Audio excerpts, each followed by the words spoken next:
9ನೇ ತರಗತಿ ಕನ್ನಡ ಪದ್ಯಭಾಗ 1 ಪಾರಿವಾಳ ಪ್ರಶ್ನೋತ್ತರಗಳು. ಕೆಳಗಿನ ಕವಿಗಳ ಅಥವಾ ಸಾಹಿತಿಗಳ ಸ್ಥಳ, ಕಾಲ, ಕೃತಿ ಮತ್ತು ಬಿರುದು ಅಥವಾ ಪ್ರಶಸ್ತಿಗಳನ್ನು ಕುರಿತು ವಾಕ್ಯ ರೂಪದಲ್ಲಿ ಬರೆಯಿರಿ. ಕೃತಿಕಾರರ ಪರಿಚಯ: ಸೂರಂ ಎಕ್ಕುಂಡಿ. ಇವರ ಪೂರ್ಣ ಹೆಸರು ಸುಬ್ಬಣ್ಣ ರಂಗಣ್ಣ ಎಕ್ಕುಂಡಿ. ಇವರು 1923ರಲ್ಲಿ ಹಾವೇರಿ ಜಿಲ್ಲೆಯ ರಾಣಿಬೆನ್ನೂರಿನಲ್ಲಿ ಜನಿಸಿದರು. ಇವರು ಬರೆದಿರುವ ಕೃತಿಗಳೆಂದರೆ ಶ್ರೀ ಆನಂದ ತೀರ್ಥರು ಸಂತಾನ, ಆವಾಡಿಗರ ಹುಡುಗ, ಮತ್ಸ್ಯಗಂಧಿ, ಬಳುಕದ ಹೂಗಳು. ಇವರ ಕಥಾ ಸಂಕಲನ ನೆರಳು ಹಾಗೂ ಕಾದಂಬರಿ ಪ್ರತಿಬಿಂಬಗಳು. ಇವರಿಗೆ ಸೋವಿಯತ್ ಲ್ಯಾಂಡ್ ನೆಹರು ಪುರಸ್ಕಾರ, ಕರ್ನಾಟಕ ಸಾಹಿತ್ಯ ಅಕಾಡೆಮಿ ಬಹುಮಾನ, ಕೇಂದ್ರ ಸಾಹಿತ್ಯ ಅಕಾಡೆಮಿ ಪುರಸ್ಕಾರ ದೊರೆತಿದೆ. ಪ್ರಸ್ತುತ ಪಾರಿವಾಳ ಪದ್ಯವನ್ನು ಸೂರಂ ಎಕ್ಕುಂಡಿ ಅವರ ಸಮಗ್ರ ಕಥನ ಕವನಗಳು ಎಂಬ ಕೃತಿಯಿಂದ ಆರಿಸಲಾಗಿದೆ. ಮುಖ್ಯ ಪ್ರಶ್ನೆ 1. ಕೊಟ್ಟಿರುವ ಪ್ರಶ್ನೆಗಳಿಗೆ ಒಂದು ವಾಕ್ಯದಲ್ಲಿ ಉತ್ತರಿಸಿ. ಪ್ರಶ್ನೆ 1. ಮುದ್ದು ಪಾರಿವಾಳಗಳ ಜೋಡಿ ಎಲ್ಲಿ ಸಂಸಾರ ಹೂಡಿದ್ದವು? ಉತ್ತರ: ಮುದ್ದು ಪಾರಿವಾಳಗಳ ಜೋಡಿ ದಟ್ಟ ಕಾಡಿನಲ್ಲಿದ್ದ ಎಮ್ಮರದ ಹೊದರಿನಲ್ಲಿ ಸಂಸಾರ ಹೂಡಿದ್ದವು. ಪ್ರಶ್ನೆ 2. ಜೋಡಿ ಪಾರಿವಾಳಗಳು ಹೇಗೆ ಬಾಳುತ್ತಿದ್ದವು? ಉತ್ತರ: ಜೋಡಿ ಪಾರಿವಾಳಗಳು ಹಗಲಿರುಳು ಜೊತೆಗೂಡಿ ಬಾಳುತ್ತಿದ್ದವು. ಪ್ರಶ್ನೆ 3. ಬಲೆಯಲ್ಲಿದ್ದ ಮರಿಗಳು ಹೊರಗೆ ಬರಲು ಏನು ಮಾಡುತ್ತಿದ್ದವು?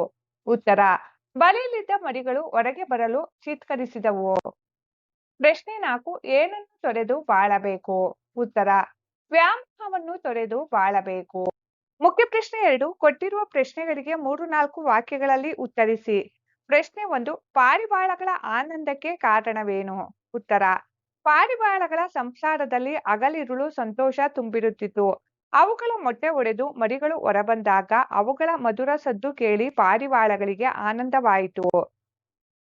ಪ್ರಶ್ನೆ 2. ಬೇಡ ಏನು ಮಾಡಿದನು? ಉತ್ತರ: ಕಾಡಿಗೆ ಬಂದ ಬೇಡನು ಪಾರಿವಾಳಗಳನ್ನು ಹಿಡಿಯಲು ಬಲೆ ಬೀಸಿದನು. ಬೇಡನ ಬಲೆಗೆ ಪುಟ್ಟ ಮರಿಗಳು ಸಿಲುಕಿ ಚೀತ್ಕರಿಸತೊಡಗಿದವು. ಆಗ ಬೇಡನು ಬಂದು ಬಲೆಯನ್ನು ಹೊತ್ತುಕೊಂಡು ಹೋದನು. ಮುಖ್ಯ ಪ್ರಶ್ನೆ 3. ಕೊಟ್ಟಿರುವ ಪ್ರಶ್ನೆಗಳಿಗೆ 8-10 ವಾಕ್ಯಗಳಲ್ಲಿ ಉತ್ತರಿಸಿ. ಪ್ರಶ್ನೆ 1. ಜೋಡಿ ಪಾರಿವಾಳಗಳ ದುಡುಕಿನ ನಿರ್ಧಾರದ ಬಗ್ಗೆ ನಿಮ್ಮ ಅಭಿಪ್ರಾಯವೇನು? ಉತ್ತರ: ಜೋಡಿ ಪಾರಿವಾಳಗಳು ದುಡುಕಿನಿಂದ ತಮ್ಮ ಮರಿಗಳ ಮೇಲಿನ ವ್ಯಾಮೋಹದಿಂದ ತಾವು ಸಹ ಬೇಡನಿಗೆ ಆಹಾರವಾದುದು ಸರಿಯಲ್ಲ. ತಮ್ಮ ಮರಿಗಳು ಬಲೆಗೆ ಸಿಕ್ಕಿಕೊಂಡಿದ್ದನ್ನು ನೋಡಿದ ಹೆಣ್ಣು ಪಾರಿವಾಳ ವಿವೇಚನೆ ಇಲ್ಲದೆ ಮರಿಗಳ ಮೇಲಿನ ಅತಿಯಾದ ವಾತ್ಸಲ್ಯದಿಂದ ತಾನು ಬಲೆಗೆ ಸಿಕ್ಕಿಕೊಂಡಿತು. ಹೆಣ್ಣು ಪಾರಿವಾಳವನ್ನು ಬಿಟ್ಟಿರದಷ್ಟು ಹಚ್ಚಿಕೊಂಡಿದ್ದ ಗಂಡು ಪಾರಿವಾಳವು ತಾನು ಕೂಡ ಬಲೆಗೆ ಸಿಕ್ಕಿಕೊಂಡಿತು. ಹೀಗೆ ಜೋಡಿ ಪಾರಿವಾಳಗಳು ಅತಿಯಾದ ವ್ಯಾಮೋಹದಿಂದ ಪ್ರಾಣ ಕಳೆದುಕೊಂಡವು. ಸಾಧ್ಯವಾದರೆ ಅವು ತಮ್ಮನ್ನು ರಕ್ಷಿಸಿಕೊಂಡು ಮರಿಗಳನ್ನು ಕಾಪಾಡಲು ಯೋಚಿಸಬಹುದಿತ್ತು. ಸಾಧ್ಯವಾಗದಿದ್ದರೆ ತಾವಾದರೂ ಬದುಕಬಹುದಿತ್ತು. ಆದ್ದರಿಂದ ವ್ಯಾಮೋಹ ಒಳ್ಳೆಯದಲ್ಲ ಎಂದು ಹೇಳಬಹುದು. ಪ್ರಶ್ನೆ 2. ಪಾರಿವಾಳ ಪದ್ಯದ ಕಥೆಯನ್ನು ನಿಮ್ಮ ಮಾತುಗಳಲ್ಲಿ ಬರೆಯಿರಿ. ಉತ್ತರ: ದಟ್ಟವಾದ ಕಾಡಿನ ಎಮ್ಮರದ ಕೊಠಡಿಯಲ್ಲಿ ಪಾರಿವಾಳಗಳ ಜೋಡಿ ವಾಸವಾಗಿದ್ದವು. ಅವು ಪರಸ್ಪರ ಒಂದನ್ನೊಂದು ಬಿಟ್ಟಿರದಷ್ಟು ಪ್ರೀತಿ ಹೊಂದಿದ್ದವು. ಒಮ್ಮೆ ಹೆಣ್ಣು ಪಾರಿವಾಳವು ಮೊಟ್ಟೆಗಳನ್ನು ಇಟ್ಟಿತು.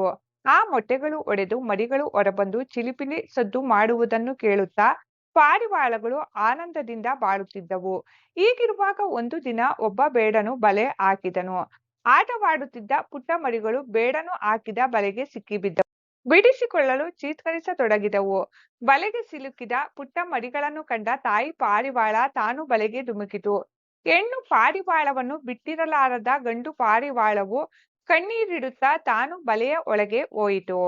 ಹೀಗೆ ಜೋಡಿ ಪಾರಿವಾಳಗಳು ಕುರುಡು ವಾತ್ಸಲ್ಯದ ಅವಿವೇಕದಿಂದ ತಾವು ಬಲೆಗೆ ಸಿಲುಕಿ ಬೇಡನ ಪಾಲಾದವು. ಮೋಹ ಎಂಬುದು ಸರ್ವನಾಶಕ್ಕೆ ಕಾರಣ. ವ್ಯಾಮೋಹ ತೊರೆದು ತಾಳ್ಮೆಯಿಂದ ಯೋಚಿಸಿ ಕಾರ್ಯಸಾಧನೆ ಮಾಡಬೇಕು ಎಂಬುದೇ ಈ ಕಥನ ಕವನದ ಆಶಯವಾಗಿದೆ. ಮುಖ್ಯ ಪ್ರಶ್ನೆ 4. ಸಂದರ್ಭ ಸಹಿತ ಸ್ವಾರಸ್ಯವನ್ನು ವಿವರಿಸಿ.